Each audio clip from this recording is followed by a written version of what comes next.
Bismillahirrahmanirrahim. Assalamualaikum warahmatullahi wabarakatuh. Alhamdulillahirabbil alamin. Wal asr. Innal insana lafi khusr. Illal ladzina amanu wa amilus solihati wa tawassaw bil haqqi wa tawassaw bis sabr. Kembali lagi bersama saya Gus A dalam kajian Tafsir Luqman. Kali ini saya akan membahas nggak seperti biasanya ya. Juga terus terang ini juga saya nggak ada persiapan yang cukup ya. Karena apa yang ada di pikiran saya itu ketika saya tuangkan tuh bercabang-cabang ke macam-macam ya. Akhirnya saya mulai saja. Saya akan mengalir saja apa yang ada di benak saya dan apa yang saya rasakan akan saya tuangkan aja. Dan mudah-mudahan panjenengan semua paham ya. Ini saya akan membahas tentang bahasa ilahi ya, bahasa keilahian ya. Dalam artian kita merujuk kepada bagaimana proses turunnya Al-Quran ya. Kalau kita gambarkan kan seperti ini ya, dari Allah, ya. Kemudian ke malaikat,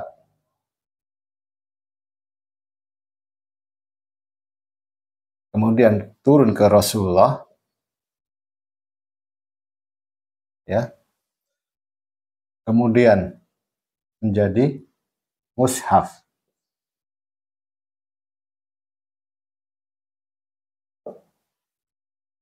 Jadi mushaf ya. Nah, kalau kita lihat di sini bahwa ini Allah ini jelas sebuah keberadaan yang kita sendiri nggak mungkin untuk menyentuhnya ya. Artinya dalam artian kita nggak perlu lah memikirkan sesuatu yang di luar kemampuan kita ya.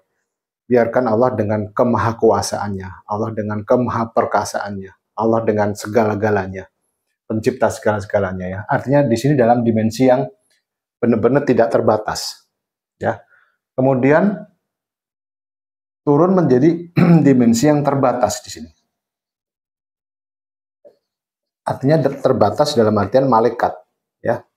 Tapi juga tidak bisa juga tidak terbatas. Ini terbatas dalam hal jumlah ya, dalam hal kuantitas, tapi dia tidak terbatas dalam artian apa? Dia bisa menembus ruang dan waktu. Jadi tidak terpengaruh dari keberadaan atau eksistensi dari ruang dan waktu itu. Nah, kemudian turun lagi menjadi dimensi yang terbatas juga. Atau bisa dibilang ini turun menjadi 3 dimensi. Ya. 3 dimensi ya.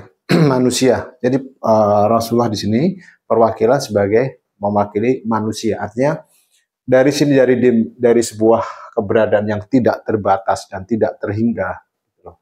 Dimensi di atas segala-galanya, kemudian menjadi dimensi yang terbatas ya. Tapi di sini tetap dalam artian tidak mudah untuk dijangkau atau disentuh juga, karena kan malaikat keberadaannya kita nggak tahu kan. Nah, kemudian menjadi sebuah dimensi yang terbatas, 3 dimensi, dan terakhir ini menjadi 2 dimensi. Ya, panjang kali lebar. Nah, inilah yang bisa kita sentuh gitu loh, untuk kita pelajari. Nah, di sini kan menghantarkan kepada kita bagaimana kita memahami firman Allah, memahami bahasa Allah. Nah, tentu di sini kita juga harus ada sebuah perantara ya, ada sebuah perantara. Di situ kan sudah kita singgung kemarin bahwa tidak mungkin bagi seorang manusia untuk berbicara atau bercakap-cakap dengan Allah ya, kecuali melalui perantaraan wahyu atau di belakang tabir, atau Allah mengirim seorang utusan ya, gitu ya. Nah, kalau kita lihat di sini bagaimana seorang manusia atau diri kita untuk memahami bahasanya Allah ya. Karena kalau kita lihat dari asal usul manusia ya, yang terbuat dari tanah ya, atau dari saripati tanah ya. Nah, artinya bahwa keberadaan manusia di sini nggak bisa terlepas dari keberadaan alam semesta itu sendiri.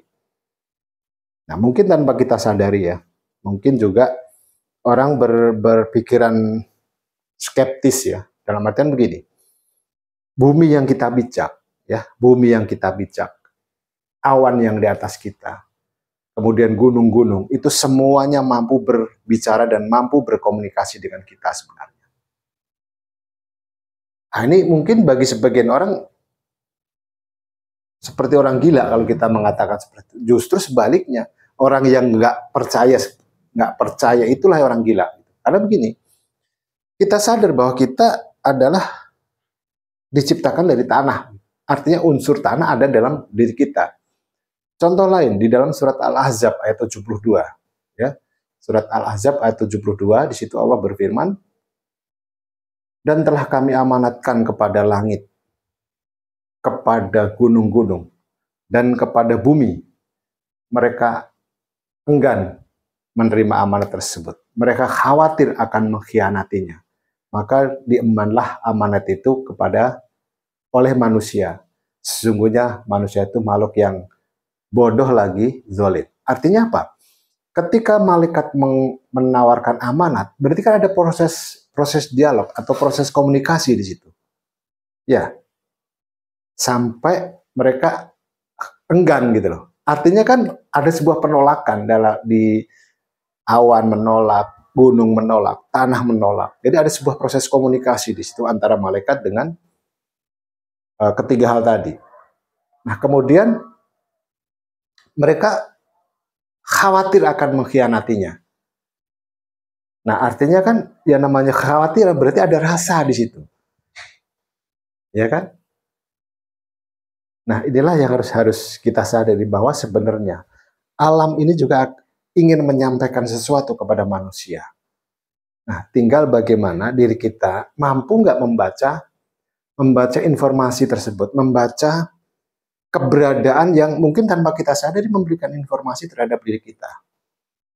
Nah, inilah yang dikatakan bahwa ada bahasa-bahasa tersembunyi yang harusnya kita mampu pelajari. Sambil contoh ya. Waduh, ini ada roti anget lewat nih. Gak apa-apa ya, dengeran roti anget lewat. Nah, kita ambil contoh. Misalnya kita seringkali dalam kajian tafsir Luqman ya, mengores sebuah kata ya, kemudian dikorelasikan menjadi urutan huruf, kemudian menimbulkan sebuah komposisi atau menimbulkan sebuah variabel tertentu yang kemudian kita cari pemaknanya. Salah satu contohnya adalah Al-Fatihah. Ya.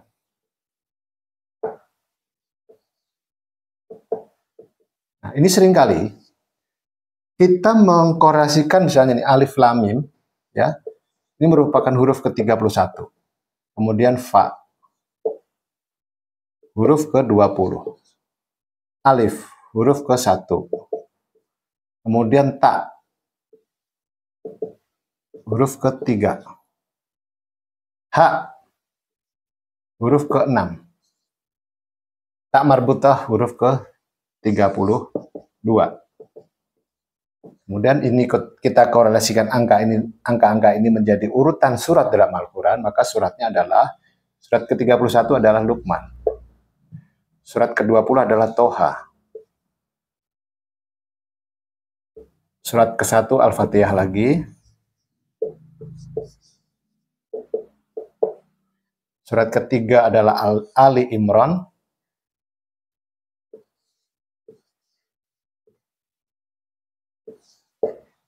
Surat ke-6 Al-An'am.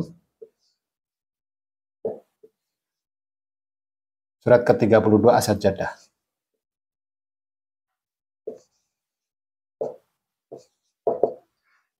Luqman jumlahnya 34. Toha jumlahnya 135. Al-Fatihah 7 jumlah ayatnya. Ali Imran jumlah ayatnya 200. Al-An'am jumlahnya 165. Dan As-Sajdah jumlahnya 30. Kalau kita jumlahkan ini 9, 16, 21, 1, nyimpen 2, 25, 8, 14, 17, 17 simpan 1, 2, 4, 5, 5, 7, 1. Nah, kemudian ini kita korelasikan ke dalam variabel lain dalam Al-Quran. Ya. Nah, ada hal yang menarik yang berkaitan dengan variabel ini sebenarnya. Jadi kita korelasikan, maksudnya begini. Kita kenal dengan ayat-ayat mutasyabihat ya, yang dimana di situ adalah hanya atau seringkali diterjemahkan atau diartikan hanya Allah yang tahu maknanya. Ada 30 ayat-ayat mutasyabihat, misalnya kayak alif lam mim, alif lam ra dan sebagainya. Itu ada 30 ayat-ayat mutasyabihat tersebut yang terletak di 29 surat ya, di mana ada satu surat yang memiliki dua ayat mutasyabihat, yaitu surat ke-42, surat Asy-Syura ya, surat ke-42. Di situ Hamim ayat pertama dan ayat keduanya adalah Ain Sin Qaf. Jadi memiliki dua ayat dalam satu surat tersebut. Nah, kalau angka-angka ini kita korelasikan ya, ini saya hapus ya, biar enggak.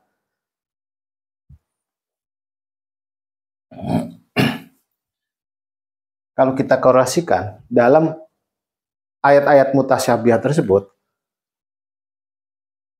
dengan 5 ini ya, 5, 7, dan 1. Ada 5 surat, ya, ada 5 surat yang diawali oleh alif lam ra. Ada 7 surat yang diawali dengan hamim. Dan ada 1 surat yang diawali dengan huruf nun. Ya, jadi 5, 7, 1. Nah, kalau ayat-ayat mutasyabihat ini kita sambungkan menjadi satu rangkaian kata atau satu rangkaian kalimat, ini membentuk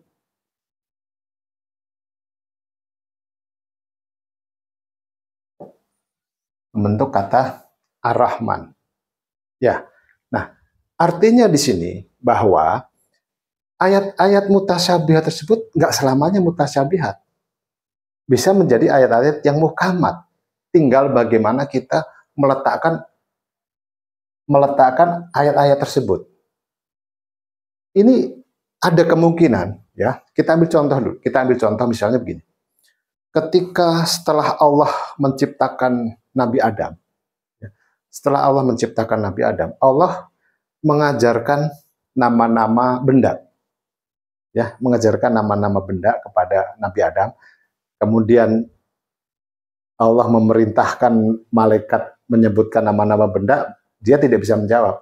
Akhirnya Nabi Adam diminta untuk menyebutkan, dia bisa menyebutkan, kan begitu. Artinya bahwa ada kata-kata atau ada kalimat yang diajarkan Allah kepada Nabi Adam. Yang jadi pertanyaan saya adalah, bahasa apa yang dipergunakan Allah? Apakah bahasa Arab, ya, ataukah bahasa yang khusus memang disampaikan Allah kepada Nabi Adam, gitu kan? Nah, ini sangat menarik kalau menurut saya, karena itu merupakan sebuah panggilan untuk nama-nama benda tersebut. Saya ambil contoh lain. Misalnya ini, ya, kata atau kalimat Muhammad. Nah, ini bisa menjadi sebuah bentukan mim, hamim, dan dal. Ya, karena begini, karena di dalam kalau kita melihat ayat-ayat mutasyabihat, misal kita ambil contoh alif lam ra misalnya, ya, misalnya alif lam ra. Ini alif lam ra ini merupakan awal dari surat Yunus, Hud, Yusuf, Ibrahim, dan Al-Hijr. Ya, ada 5 surat ya seperti ini ya. Nah, di tengah-tengahnya itu yaitu surat Ar-Ra'd atau surat Ar-Ra'd atau surat ke-13.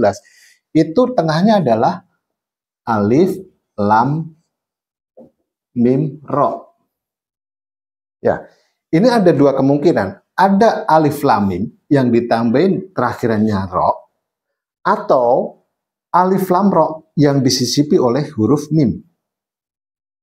Ya, contoh lain lagi. To sin. Ya, di surat Asy-Syu'ara. Di surat An-Namlnya ini Asy'ara surat ke-27 26, An-Naml surat ke-27 itu bunyinya to, sin, dan mim. Ada tambahan mim di sini. Nah, seperti ini. Mim di awal, hamim di tengah, dan ini kan kata Muhammad. Nah, ini sejurus, sejalan dengan kalimat, pokoknya jubel-jubelan nggak apa ya. Sama juga dengan kalimat alhamdulillah. Ya, dengan kalimat alhamdulillah. Ini bisa alif lam mim, hamim, dan dal. Ya, ini kalau kita jadikan satu kesatuan di sini, alif kan huruf ke-1, lam huruf ke-23, berarti 1 tambah 23, 24. Huruf ke-24 itu mim.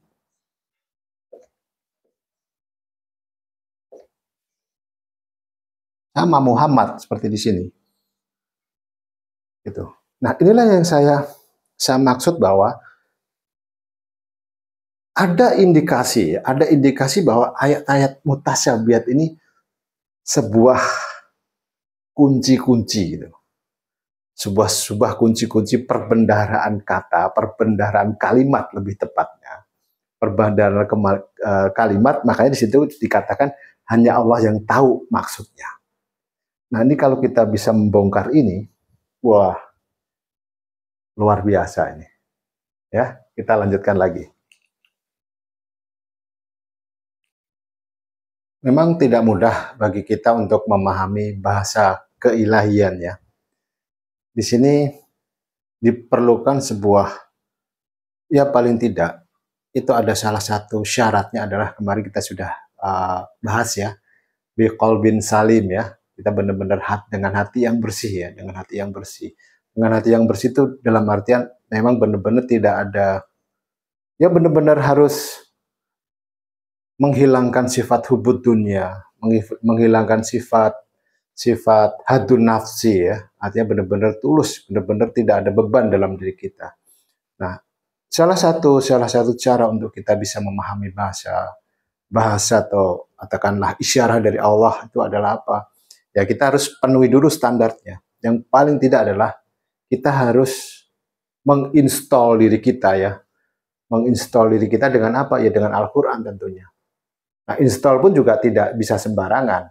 Sembarangan dalam artian ya contoh dalam keseharian kita. Ketika kita memiliki secanggih apapun komputer yang kita miliki dengan spek dewa lah katakanlah gitu ya. Tapi kita tidak mempunyai program di dalamnya yang khusus untuk membaca file tertentu. Tentunya tidak akan bisa membaca file tersebut. Contoh misalnya, saya punya flash disk misalnya. Di komputer ini canggih speknya udah spek high tech lah. Saya punya flash disk, saya colokin di komputer tersebut. Di sini, file yang saya simpan di flash disk, itu filenya misalnya kita ambil contoh program Photoshop lah misalnya. Di komputer ini, nggak ada program Photoshop. Mau sampai kapanpun dia nggak akan bisa baca ini. Nah, inilah yang kita perlukan. Agar kita bisa membaca informasi ini, kita harus melakukan installment di dalam program kita. Manusia ini kan sebuah komputer yang canggih kan, yang sudah diberikan atau dihadiahkan kepada kita. Canggih sekali nih di dalam diri kita ini. Nah, tinggal bagaimana kita bisa mengolah, bagaimana kita bisa memanfaatkan. Nah, kalau kita sering berinteraksi dengan Al-Quran, kita sering mendekatkan diri dengan Al-Quran, tanpa kita sadari,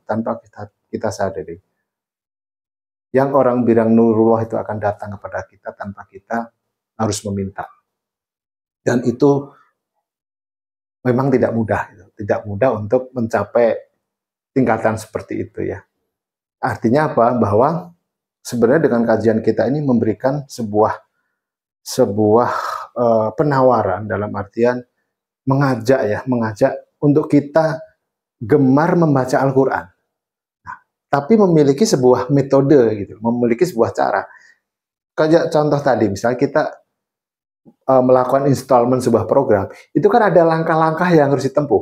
Oh, pencet ini, oh pencet ini. Jadi nggak bisa asal-asalan gitu. Ada perintah-perintah yang harus dipenuhi gitu loh. Nah, karena itu Al-Qur'an juga memberikan informasinya. Alam semesta ini sebenarnya memberikan informasi gitu. Tergantung bagaimana kita bisa mendapatkan, mungkin sederhananya begini.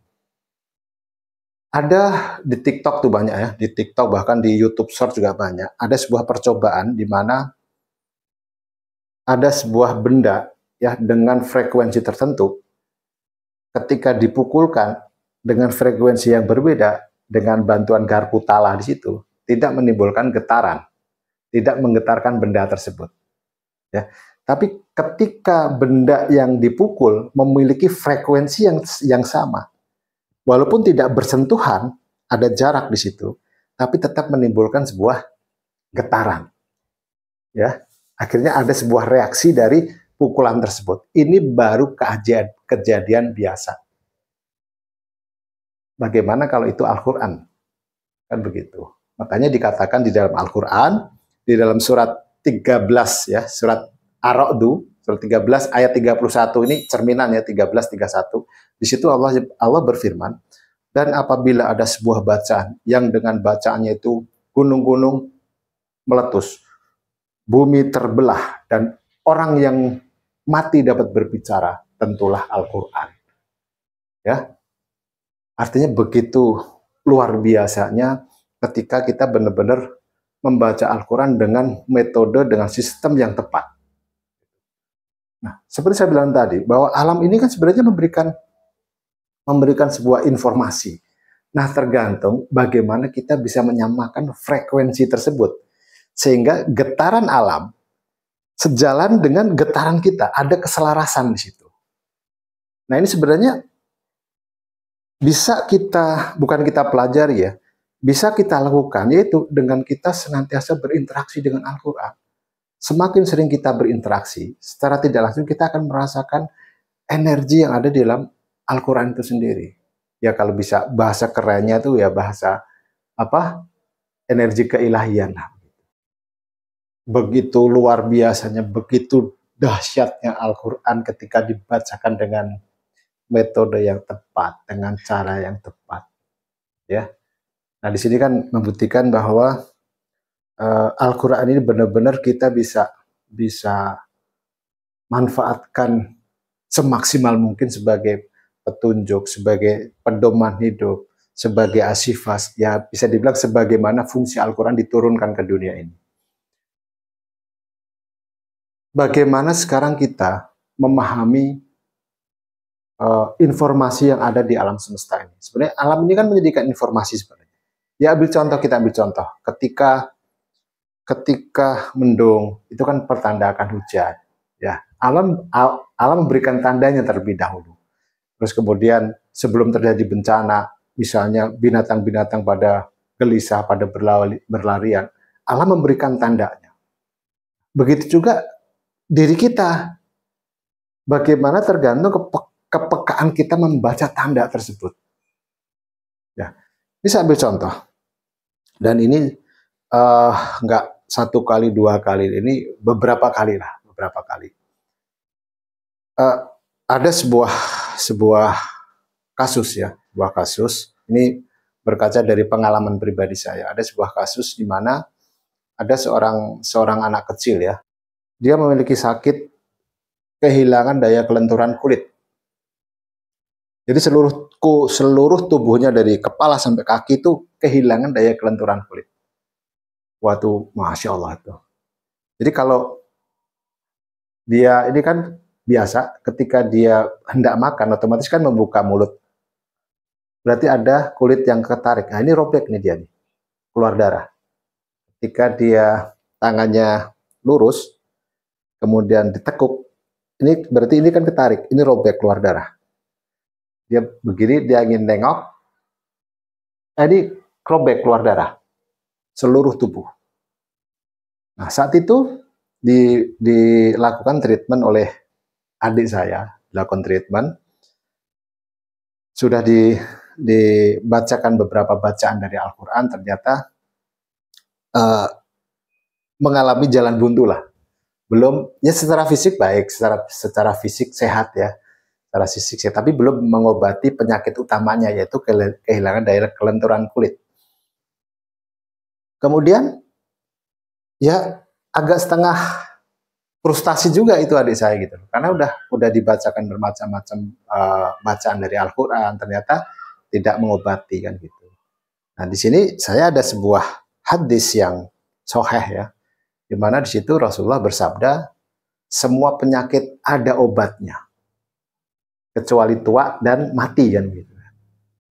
Ini maaf sebelumnya kalau ada backsound yang mengganggu gitu ya. Ini maklum saya baru kali ini saya record sore-sore ya, karena sudah ada di sini saya takut hilang gitu. Maksudnya takut terlupa gitu. Makanya begitu saya ingat saya langsung record. Lanjut tadi ya. Dengan berbekal keyakinan itu, saya yakin bahwa pasti ada obatnya kan gitu kan. Nah, kemudian saya hanya bermunajat, saya hanya memohon kepada Allah. Ya Allah, tolong tunjukkan bacaan yang tepat. Tolong tunjukkan bacaan yang tepat dalam Al-Quran yang dapat mengobati penyakitnya. Nah, pada saat itu ada informasi ya, ada informasi yang disampaikan kepada saya, dan kebetulan waktu itu ada Pak Bambang 19 ya, bisa dijadikan sebagai saksinya beliau, Pak Bambang 19 dan adik saya. Itu Pak Bambang mengatakan dari sandi yang saya berikan itu, Pak Bambang menginformasikan bahwa itu Asmaul Husna. Nah, Asmaul Husna. Di dalam kajian kita ya mungkin berbeda dengan yang umum ya, bukan kita membaca Asmaul Husna yang 99 itu, bukan seperti itu, tapi ada sebuah mekanisme yang mungkin belum saya bisa utarakan di sini ya. Di mana di situ ada 3 bagian yang harus dibaca ya. Nah, kemudian setelah selesai membaca itu, kemudian 4 hari, selang 4 hari, itu subhanallah itu normal. Yang menyembuhkan tentu saja Allah Pak, ya kita ikhtiarnya lewat Al-Quran. Yang memiliki kesembuhan tetap sama Allah. Nah cuman yang jadi masalah adalah ibaratnya kita menyampaikan sebuah permintaan ya, kita kan harus tepat. Minta apa kita juga harus tepat gitu.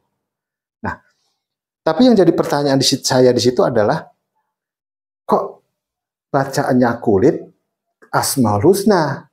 Kan nggak ada hubungannya sepertinya. Ya kan nggak ada hubungan antara kulit dengan Asmaul Husna kan gitu kan. Nah, ternyata sebentar ya. Nah, ini kalau kita lihat, ini kan Asmaul Husna nih ya. Nah, ini letaknya di mana? Letaknya di kulit kan. Ya kan? Ini terakhir, ini kan ibaratnya ini kan baru dalamnya kan gitu kan. Baru Al-Qur'annya. Berarti ini kan posisi Asmaul Husna, berarti kan di kulit kan. Nah, artinya kan nggak sembarangan gitu loh. Dan ini terbukti. Gitu. Artinya bahwa tanda-tanda sekecil apapun dalam Al-Quran itu bisa memberikan informasi. Nah tadi, tergantung bagaimana kepekaan kita, tergantung bagaimana kejelian kita untuk menilai. Kan gitu. Nah, kemudian ada yang lucu lagi, Ini dipikir saya pawang hujan kali kan gitu kan.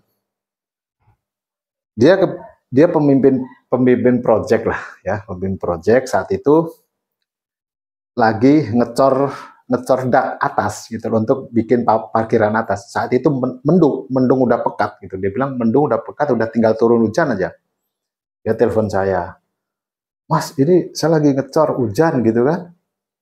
Gimana nih Mas? Ya gimana mau hujan gimana? Tolong dong Mas bantuin. Udah mau dipikir siapa hujan kali, tapi ya udahlah. Lillahi ta'ala, bismillah gitu kan.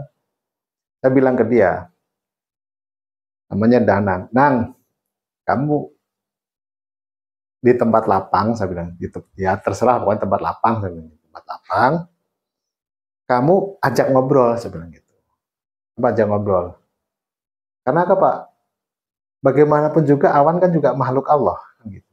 Kita juga makhluk Allah gitu, ya kan, kamu bilang komunikasi, saya lagi kerja, tolong jangan hujan ya, gitu loh.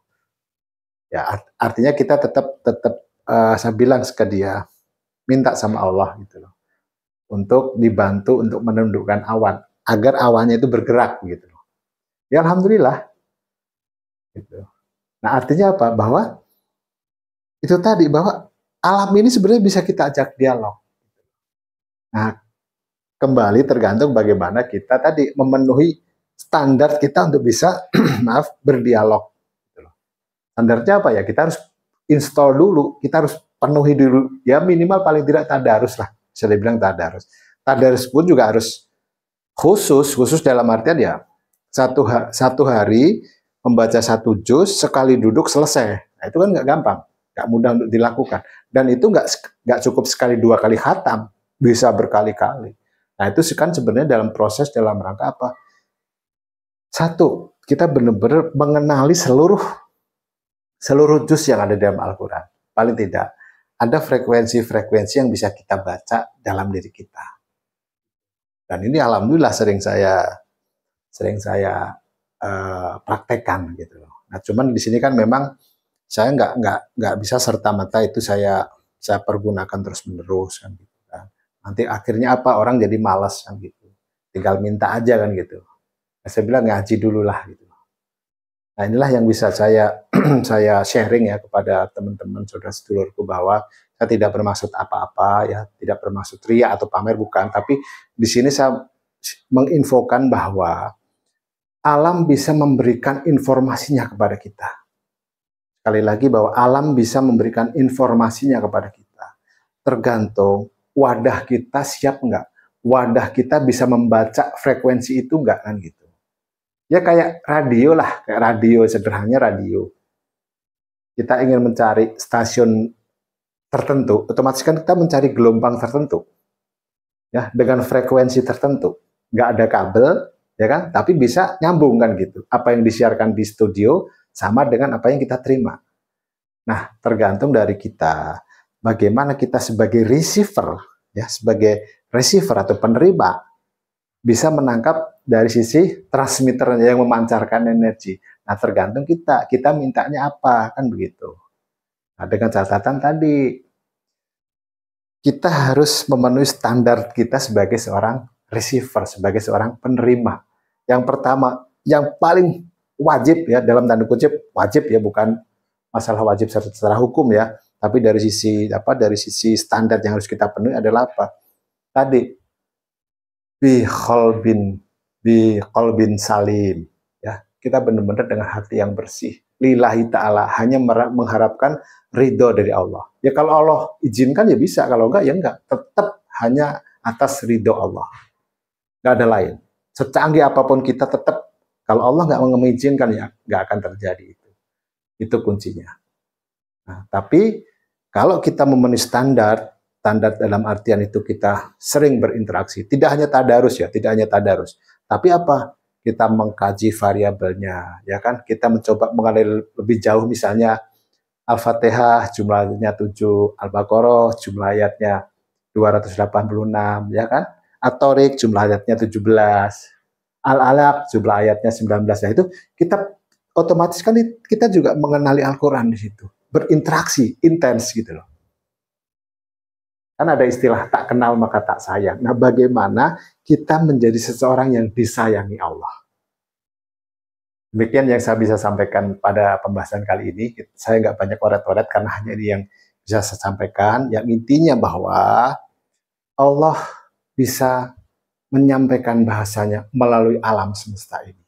Tergantung kita, kepekaan kita membaca tanda alam tersebut. Demikian yang saya sampaikan.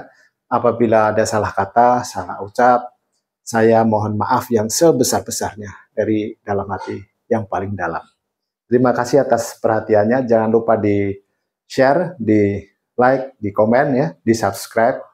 Semoga bisa menjadi berkah bagi kita semua. Sama-sama kita sharing, sama-sama kita berbagi. Terima kasih, matur nuwun.